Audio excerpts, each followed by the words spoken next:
want to just take a photograph before she takes it off? Just 1 second. Okay. Just Great. I want you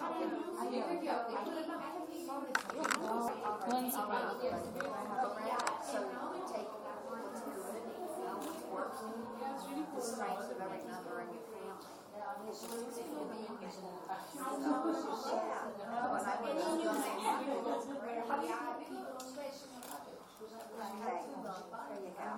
Okay? Yeah. Thank you. Everyone. Okay, we haven't eaten, we haven't had tea. Good afternoon, Uncle. Ah. We have had everything. Yeah, so one more time. Good afternoon, ladies. Good afternoon. Okay. Sorry. That's okay. That's okay. Just completely fine. We do these things all over. Alright, so we are here for this session called How to Become a Good Facilitator. Can I keep asking you to start the slides, or do you have a control or something? Yeah, put it here. That'll be fine. Anyway, I think that'll be better. There's just very few slides, 4 or 5 of them. Put it on the podium. Will it reach? Sure. I have slides behind. So I'm going to try and take the mic away a little bit. Okay, maybe you can Is ask my the head audience kind to of move blocking? here. No, it's okay. you're fine. No, you're fine. Alright, so we're talking about how to become a good facilitator. What I understood of this word is what I'm bringing to you. And of course, my co-panelists will take it forward in a certain direction after that. So let me just share what came to my mind when I thought of this. So who really is a facilitator? So I spanned across various dictionaries and went to Google Baba and searched around what really is the meaning of facilitator, and this is what I got. So someone who helps to make something happen, or makes it easier, is one way of looking at who is a facilitator. Someone who helps a person or organization do something more easily, or find the answer to a problem by discussing things and suggesting ways of doing things. Or a person who helps a group to have an effective dialogue without taking any side of an argument, especially in order to reach a consensus. And the last two, one of them will be relevant to my co-panelists. The first one, someone who brings about an outcome. And normally this is used in terms of learning, productivity, or communication, by providing indirect or unobtrusive assistance, guidance, or supervision. And in the business context, someone who acts as a lubricant by helping a team with issues such as communication or problem solving, but typically does not contribute to the actual content or management of a team's project, which is typically a team leader's function. I will interrupt myself here, and I completely forgot that I had to ask them, do we have a moderator for this session, by the way? Who is the moderator? No moderator, only you two are speakers. Okay, cool. So then I'm going back again and rewinding it. I will not go past the slides again, but I'm rewinding it to the moment of first introducing myself for the ones who don't know me. Right? I wonder, I was like, I've taken off, but there's nobody who's introduced me. So I'm Dr. Kuldeep Uppal, and I'm an image scientist, amongst the few things that I do. So a quick 2-minute round. For the ones who were at the plenary, probably may have heard me already. If everyone was, I won't even elaborate. Okay, so then let me, let me tell you. So I am an image scientist, I am a creative director, I'm a pilot, I'm a CEO and entrepreneur, I'm an author, I'm an educationist. I do a few things. And I was talking about a bug that I have in my head. So that bug always wants to learn, always wants to strive to evolve, and that's why I do what I do. Apart from getting into sessions which are irrelevant for me, typically, but then I was like, what the hell? Someone over here dressed in pink said, what the hell, go and do it. And I was like, okay, fine, I'll just do it. And so yeah, I've done a few things, like you just have come to know. And very recently, I've come up with an innovation for which I've been awarded the World Education Award for Innovation. And that's called PIQ. Basically, the whole study that I've done in my research is everything to do with you as an individual, as a personality. And so the whole thing I call PRIM, the terminology that goes with prim and proper. So it's easy to remember, okay? PRIM, Persona and Image Management. That's what it stands for. And it's very relevant in today's world. And I'm saying this also because this is very connected to this facilitator we're talking of here. Alright, because this is an individual we're talking of. And when we talk of individuals, you definitely are looking at PRIM. So the entire study has been revolving around various aspects of a personality. And it took me 6 years to come up with this concept and do advanced level of statistical research and empirical testing and all of that, and of course statistics, to come up with the major 6 elements of image management. And apart from that, as we stand today in the digital era, what came in was a concept which I've now called digital print. And it's basically because today in this era, we're all part of social media. Raise your hand if you want. I don't think there will be anyone. Everybody is part of either a Facebook or a LinkedIn or a WhatsApp or an Instagram or a Twitter, whatever. And we are constantly leaving digital footprints wherever we go. So apart from managing yourself as a personality, it becomes important that the message you send across to the rest of the world is consistent, is authentic, is sustainable. So you have to be that potent personality that is conveying the same message regardless, whether it's in you as an individual or on the digital media. So that's how digital print.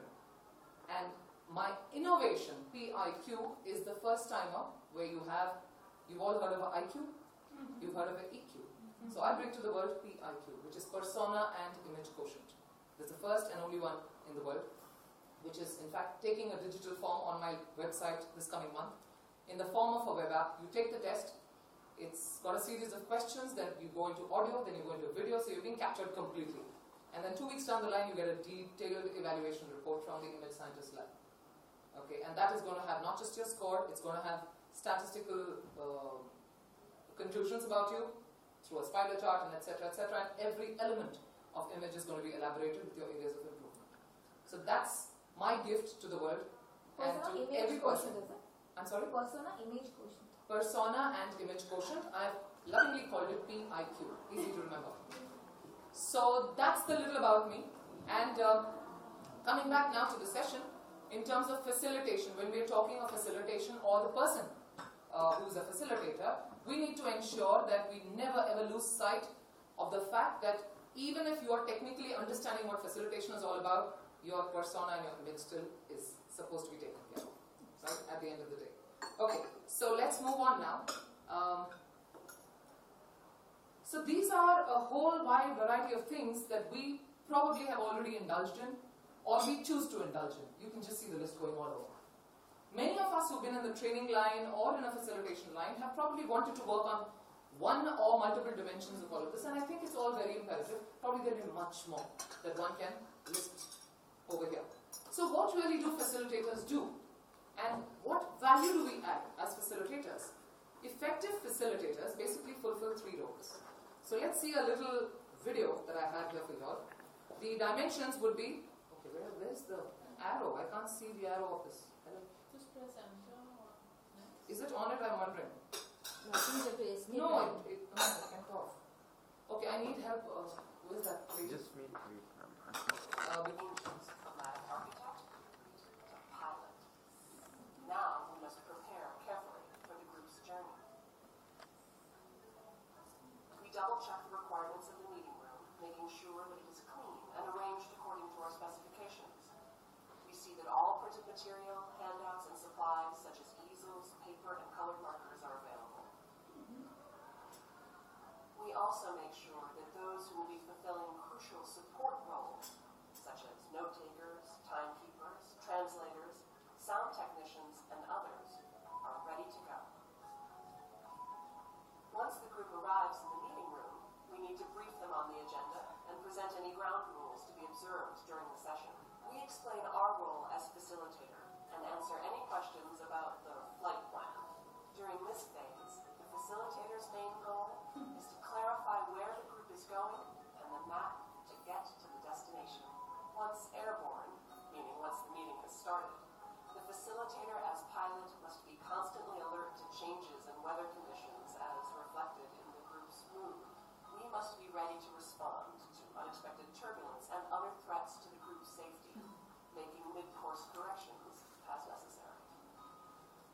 Finally, we need to land the plane, bringing the group back to Earth with a sense of closure and gratitude for a safe, productive journey. While the skills of the architect and the pilot are fundamental to the facilitator's role, there is one other aspect that needs to be understood. The facilitator has God.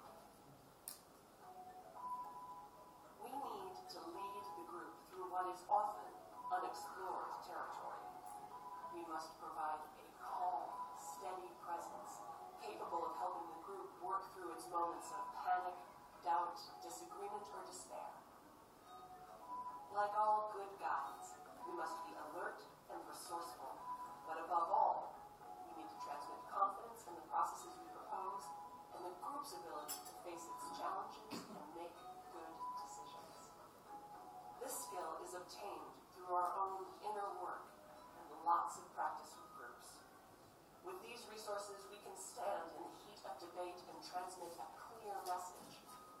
Yes, we can. So there you have it, the three dimensions of a facilitator's role: architect, pilot, and guide.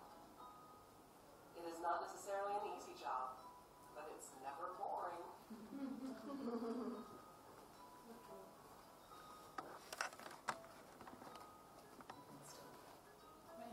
It's a very nice video, so I wanted to share that in fact because it kind of actually is a cumulative know-how of what we're looking at when we're talking of facilitation. And it was very interesting because obviously the word pilot came in, so I got very excited looking at that. A little soft edging there. So as you can see, the three roles, and it's quite clearly demarcated in terms of how you go past certain stages and you keep going ahead in that similar manner. So there is a list I've got in terms of best practices and not so good practices, which normally, if you've ever been into facilitation of various kinds, you probably may have already done something like that, or you're not doing. So what I'm going to do is just probably read past, but before that I want to engage with you all in one activity. Okay, we are 1, 2, just this activity and I'll close. 1, 2, 3, 4, 5, 6, 7, 8, 9. 9. Alright, so what I'm going to do is we're going to clap or snap. What do you prefer? What do you prefer? Clap. Because my Okay, sound is not loud. majority wins snap. Yeah. Okay, now the rules. We go 1, 2, 3, 4. Join me. 2, 3, 4. This is the speed. Okay. Now the first person, and we're going to start from here. Go in this order. This way. Again this way, and then end with her. I'll do that again. This way, we go from here to her, then there, and then around and back to Kavita. Alright? We keep this rhythm going. On every fourth beat, we'll start on the fourth beat. On the fourth, next beat, that is 1, 2, 3, 4. Alright? She will give me a color's name. Any color of her choice. Alright?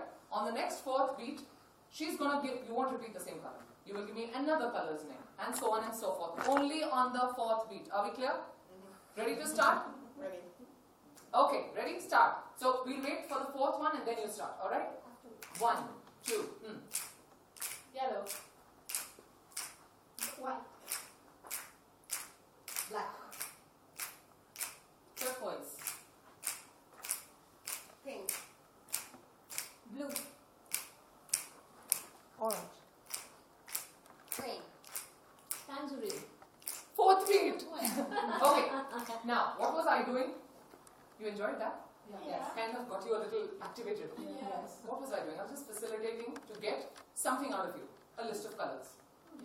Right? So it was just a way of being able to engage. Whatever you do, in short, in facilitation, you explain the rules. You saw what I did, right? I explained the rules. I did a little trial, a little hit and trial with you all first. Do it with me, remember? And I got you all in that mode. And then I'm explaining the rules clearly. And the first time I did a little rehearsal with her, 1, 2, 3, so that you'll understand. And there you go. And the data capturing is starting, right? So participation has started. And at the end, I have my cumulative data. A very small example of showing how you can facilitate things. The facilitator has to be the person who is in control of the entire facilitation. You cannot let it get out of hand, right? Okay, so my bell is already gone, so I guess I'll just hand it over to her. And Can the you best, do the next screen of the not so best practices? yeah. Okay. So Yeah. you want me to Just wanna quickly take a read them picture. out? Okay, fine. You don't have to read Take them. it. I just want to take a picture. Thank you. Sure. There's another one too. I think. Little bit is that. I said colors was easy. All right. Over to Kavita.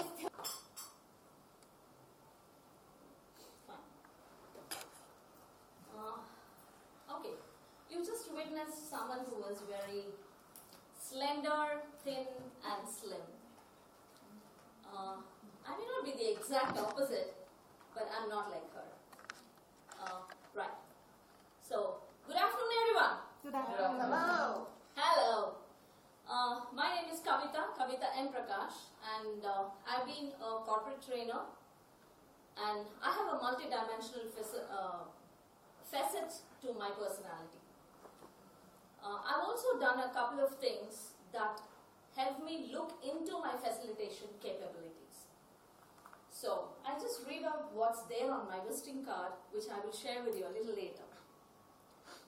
We have a family business, and I support my family with the business. So, I'm facilitating a lot of things there. And I have my own company, which is called Oasis Events, where I conduct outbound trainings and leadership and change management trainings. So, I'm also a consultant for some people who want to improve on their emotional intelligence quotient. So basically, my elevator pitch would be, oh hi, so you must be feeling a little stressed out, managing the idiotic emotions of the people around you. Are you? Okay, I can help you out there. I can help you people come out of their inhibitions and be productive at work. So, would you want me to give it a try? So, that would be my elevator pitch. And next, I'm also an energy healer, where we work on the chakral cleansing and energizing, right? So, I'm facilitating good energies to come to people and cleanse up the negative or congestion that they have, right? And the next one is, I'm also an organizer or coordinator for educational tours in Ireland. So I facilitate batches of students from Indian schools who would like to pursue higher education in the universities of Ireland. So we're looking at high school students, meaning 8th and 9th standard students, right? So I think this was the right choice of topic for me to be here talking about today afternoon, right? Yeah. So I would just like to know what you people do, because the context has already been set, and I have a couple of things which I will share a little later. But I would like to know what your expectations are. Not exactly expectations, but I would just like to know what are the roles that you do as professionals. Can we start here from your pretty lady? I'm Nisha, and I run a life skills training company for young professionals, Okay. and we do it through experiential role-play scenarios. Okay, super. I think we say in the same boat.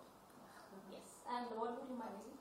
I'm Claudia Trujillo, and I work at the university in the College of Agricultural, Consumer and Environmental Sciences as chief of staff And where is this? Okay. in New Mexico, US. Okay, wonderful. So you're also facilitating a couple of things. A lot of meetings, Wonderful. strategic programs. Okay. So what about you? I'm Shruti Subwekar. I'm from Pune, and I'm a life coach and an energy master practitioner, a hypnotherapist, and a facilitator. Okay. I think Shruti we met a little earlier, the day before. Okay. And Joanne. Hello, I'm Joanne. I'm originally from West Indies, but I'm currently living in China. One of the things that I do, which is relevant for this, is that I do guest lecturing and teach universities, young people, secondary schools. So I'm always trying to improve my facilitation. Okay. And I also understand that you're into another venture of collating stories of different people. Yeah, building a platform. Okay, super. that shares So you're women's building a stories platform for people that connects you know, them to through get their stories, content. get themselves to express is also a facilitating process. Yeah, it is. I do podcasts. I do. And we just saw a whole lot of Kuljit facilitating a lot of things. In fact, she was also facilitating your thinking process as well. Right, Kuljit? Yes. Okay. So we just move to this smiling lady there. Yes, please. What do you do? I'm Janet Ward, and I am a parent coach. So I facilitate groups of parents, mothers usually, sometimes who have kids who are differently able. Wonderful. So live events like that. Okay. That's really, really very noble. Fine. Nice to meet you. And yourself? My name is Ayelet Stewart. I'm a jeweler, but I facilitate the connection with the clients, and I do workshops and things like that. So. Okay, wonderful. There are so many people sailing in the same boat as me. What about you? She's a what? A jeweler. Okay, you're already popular. Makes jewelry. Yeah. My name is Laura, and I'm a human resources director in a financial company with 500 employees Where? in Spain, Where in Spain?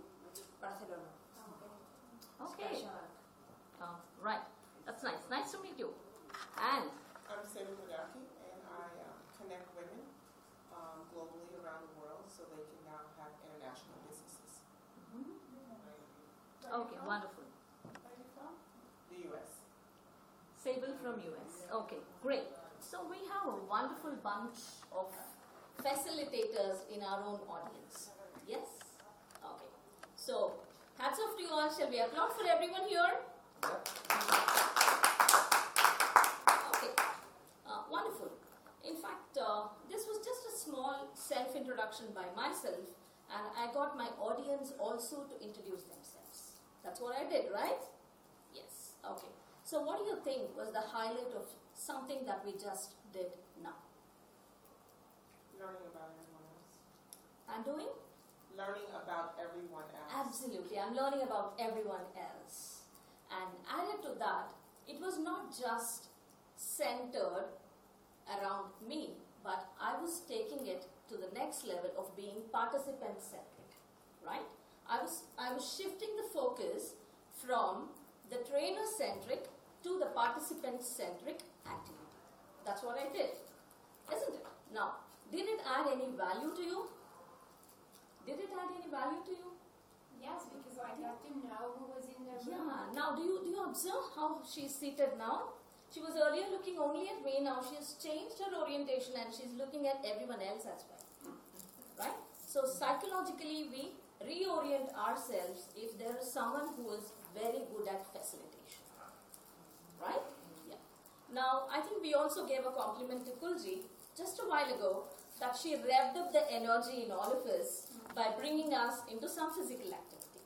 Thanks to Kulji for that. Right? My pleasure. So again, she was shifting the centricity from here to everywhere else. Right? So that is one important aspect of a good facilitator. Right? I hope I have made my point clear. Yes, because we all did it just now together. Okay. And the most important thing is we have to understand whatever role you may be in, you are always a facilitator. Right now, we are here at this forum, the Women Economic Forum, which Dr. Harbeen is facilitating as a platform for all of us to get together. Right? Some of us never knew about this until about 4 months ago. Yeah. And some of us just came to know about it through social media. Some of us just came to know about it through word of mouth. Some of us came to know about it through ALL, the All Ladies League. Right? So there were different directions in which we got the information. And what facilitated that? It could have been the social media, it could have been that person who talked about it, or it could have been that small platform called ALL. Right?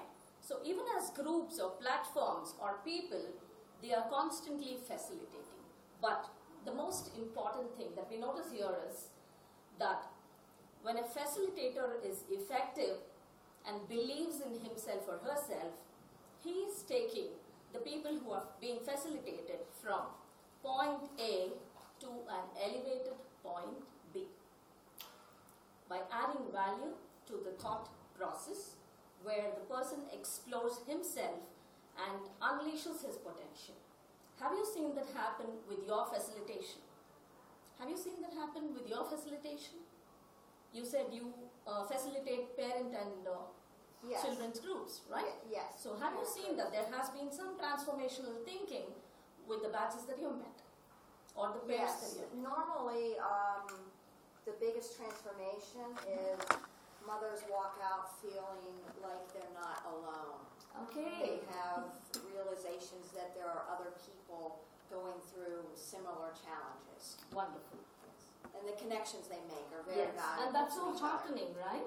Oh, That's so definitely. heartening for That's yourself. my why, Yes. to help them. Okay. Yes. So you've already taken them from a point A to an elevated point B. by being feeling good about themselves, right? Right. Okay, that's nice. Congratulations to you. And someone here, would you like to share where you have taken someone from point A to an elevated point B? I was even just thinking that in my early years, I've also seen the opposite, where I was learning how to facilitate and I wasn't the most effective, and how it left them so confused. You know, there are scenes, thankfully I don't see much of that now. Okay, so you yourself have moved from point A to elevated point B. Yeah, it was an elevation then. It was a bit of a dip. No, I'm asking you to get back, revisit that dip, and then now. Yeah, I do see that a lot. I see a lot of aha moments in class. Super. And here's one high five. Okay, right. So we've just seen examples when we are passionate about it, and we are passionate about improving ourselves as well, right? So I'll just wrap up this with a small little. I'm a little fascinated by words and letters and acronyms and all that. I'm also into storytelling, so I facilitate people's, emotional quotient to get enhanced and to get connected with what's happening around them, right? So, now, you see this letter, right? Is it visible to everyone? Yeah, see. Yeah. Right. So, this is about how we create a conducive environment. You understand? Yes. Did we just do that? We created a conducive environment where everyone felt belonged and everyone felt important. Right? I have seen this for myself when I was as a trainee and there was someone wonderfully facilitating the whole session. So that was my trigger point. That was my moonshot moment as well. I discovered that yes, if I have to do something, I have to do something like this. Okay, so it is important for a facilitator to create the conducive environment, right? And the next letter is, you see that? A. Okay, so this is about the facilitator being an accessible person. So show yourself that you are an accessible person and not carry a chip on your shoulder, right? Yeah. And of course, we are also looking at commercializing or capitalizing on our talent and skill. Absolutely. So we need more people to come to us. That is also our high point, isn't it? Yeah. So being accessible means to be able to gel well with all kinds of people. That's very, very important. And the next letter on our acronym is, what's this? N. Right. So N is about being non-judgmental. I'm sure on this own platform, across different rooms, a lot of people have been talking about how to be non-judgmental and how it actually helps us to connect with people if you're not judgmental, right? And here especially, it relates a lot because I see this platform coming together with a lot of people from different, diverse cultures. Yes? I'm sure you've noticed that as well. Okay, and the next letter coming up is D. Right. So I was just talking about the cultural diversity that we have, or the demographic diversity that we have. We saw young students also being part of the sessions on some of the days, and we also saw a lot of old women who had gray hair, the platinum highlights that God gives us to show off our wisdom, right? So we had an entire range of demography as well, and from across the world. So that actually gave us exposure to understand how people think, how they think differently from us, right? So please be open to accept or respect the diversity of the audience. And the next letter is I. Okay. It may not be so much about the I, but then it is about maintaining the integrity of the role of facilitation itself, right? So, as an individual, maintain your integrity because you cannot be partial to people, or we cannot afford to be, giving more attention to somebody or not giving attention to somebody. We cannot afford to do that, right? And it covers a whole lot of other things also when we talk about integrity. Fine. And the next letter on our acronym is the letter E. Okay. So maybe you could just give a grin. Yes?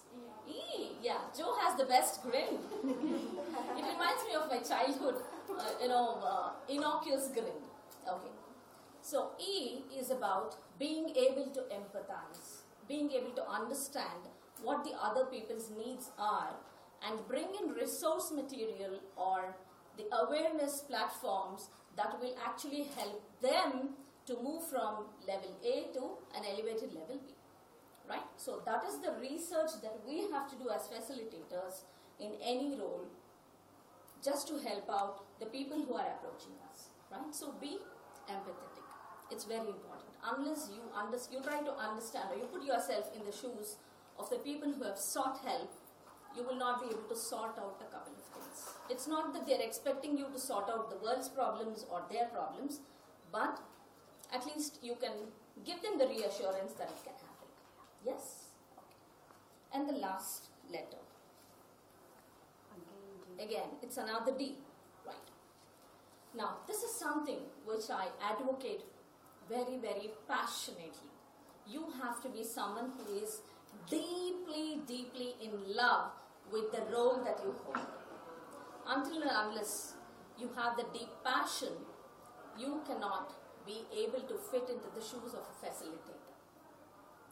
Now, we have seen a lot of good practices and bad practices when Kuljit, talked about it. So that was wonderful because we had a whole lot of them, what to do and what not to do.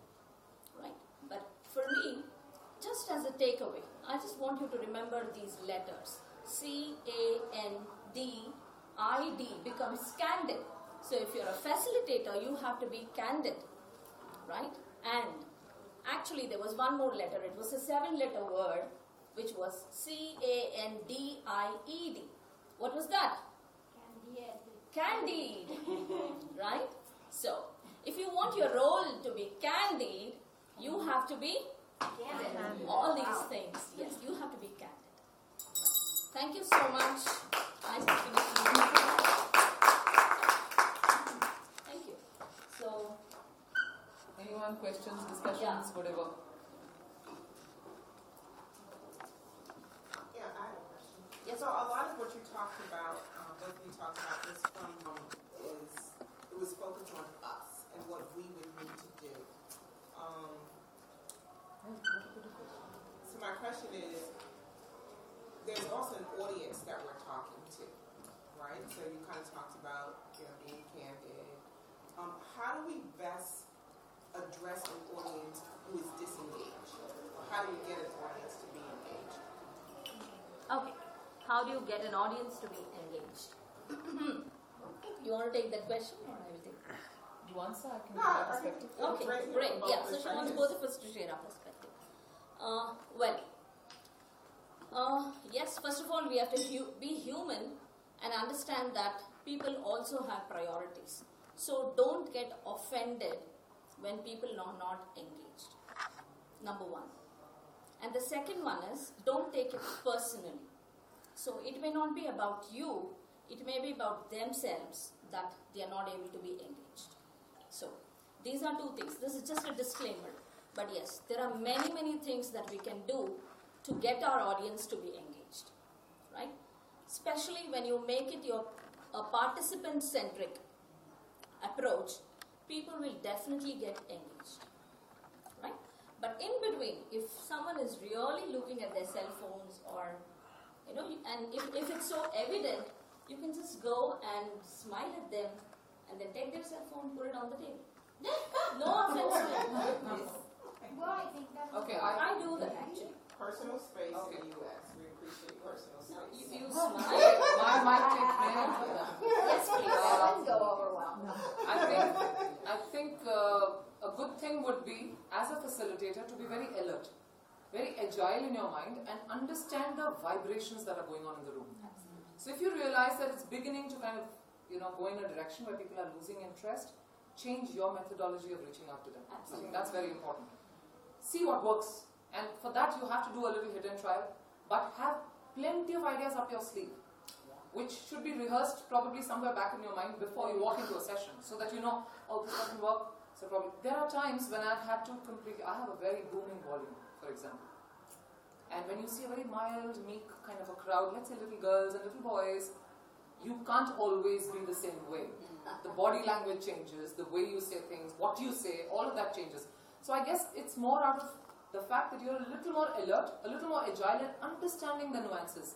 I remember some sessions, I'll just quote this, I remember some sessions of mine, and it's normal like what she said. I mean, there are times you do find people getting distracted here and there, and you get into an activity. So suddenly that person has to be part of that activity, which is a group activity. So suddenly he realizes that, oh, you brought him in, or you make him the leader. I've done that very often. Okay, so let's search for a leader. Yeah, okay, you, what about you? Come. And there he is, he was just yawning a while ago. And you say, why didn't you come in? Come, I need you for support. And so there's this guy who's now been pushed in one way to come in now, handle the entire thing. And I'm like, wow, let's, kind of clap for him and things like that. So I think that is, at least that's what I do when I'm engaging with sessions. I think that's a real way to kind of, without hurting anyone. I'll tell you another example. There are people sometimes who forget to put their mobiles off. Guess what I do? So when their mobile suddenly goes off, I start doing this. I say, I love music. Absolutely. And then I say, one second, I haven't finished. Yeah. So I say, I love music. And that's why I'm so tempted to dance the moment I hear a tune. So if you find your trainer burst out into a dance, don't blame me, blame that person. And then suddenly you find the mobiles going off. Because that's a silent way of giving a message that, we're in a session. Even if you've forgotten, turn it off now. So I think there are politer but fun techniques to be able to employ when you are trying to get the attention of people. Yeah, you were saying something. Absolutely. No, I was just augmenting your view. Okay. And I was kind of, saying that that is a very good way. See, like you have to have a lot of arrows in your quiver. So if one arrow doesn't hit the target, you have another which will hit the bullseye. I have So a question. keep trying a lot of things. Another question. Yeah. I have been a parent coach, as Kuljeet ma'am knows. I've been more into seminars and things, and therefore I've connected with the audience very well, giving the live examples of my counseling sessions and everything. There's one thing that I am not comfortable with. People ask for a lot of activities these days. That activity ke through what can you do? And with parenting, I have... During the session, they ask you that? No. Before deciding on the session. Yeah. No, before starting with the session, do you do activities? And sometimes I feel that I have tried doing that, but then the activities don't, the message is not that concrete with the parents when it goes back. When it's a seminar, it's a better way you connect with the emotions, with the examples, and the stories that I have dealt with. So I feel, what to do at such a thing? So firstly I want to understand what is the percentage of people, your target audience, what is the percentage that actually asks you for activities? Mostly the school people. Percentage. In terms of, if you have 10 clients, how many come to you saying, do you do activities? Hardly 2%.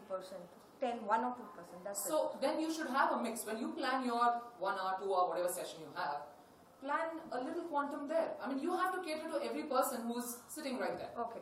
Ignore no one. Because even if it is a small demand, it's worth it. I'll tell you a small little thing.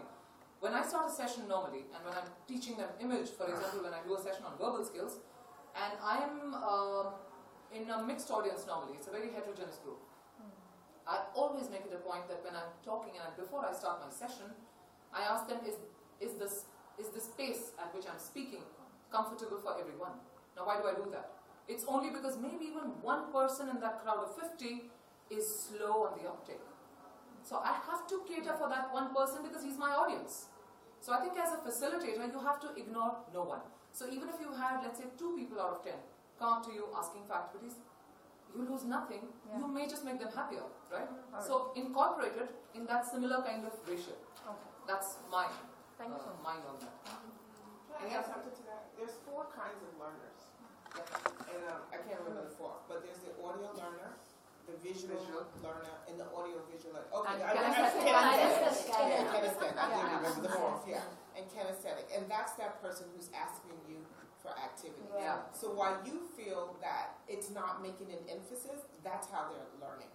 Okay. So they're learning because they're doing.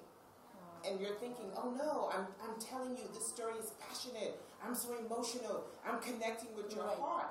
But the doer is still distant. They're not connecting. Absolutely. And so like in any of your trainings, make sure you also connect with the 4 different learning types every time that you're Sable, facilitating. so happy you brought that up. I want to add one more thing to the same thing. If you find somebody not looking at you when you're doing your session, he's looking elsewhere, here and there, don't mistake it to be him not interested. He may be an auditory learner. So he's picking up, but he's listening to you. Right. So it's, and I'm so happy she brought that out Yes, because it just put me on that thought process too. So you could, and in fact you'll find them at the right bend of the head. Normally, a typical auditory learner, he will look away and he'll have a slight tilt on the right side. He's trying to pick you up, but in a different way. So these are small little things I think we all need to watch out. We will always have mixed groups with mixed interests and mixed focus levels. You have to keep them engaged. And whatever works, like I said, you are like a performer on stage when you're a facilitator. And you have to have some tricks up your sleeve because you don't know what that audience may want at that last minute. So I think if you have that, you're ready to go. Absolutely. While we are doing all this, the focus definitely is to cater to all different styles of learners. But then remember, you are in charge. You should be very clear about the objective, the outcome that you you're should be looking losing at. sight of Right? that. So you are in charge and take control. So whatever they may divert or digress, it's you who bring them back to what they have to really take away from your session. So that is your agenda as well, the most important. Thank you so much. Thank you. Yeah, ladies, give a very stylish pose. Come on. Let's reassert that we are women. Is this my selfie? What? That's it. जी वाला button दबा We all don't have Padma. Recording of चाहिए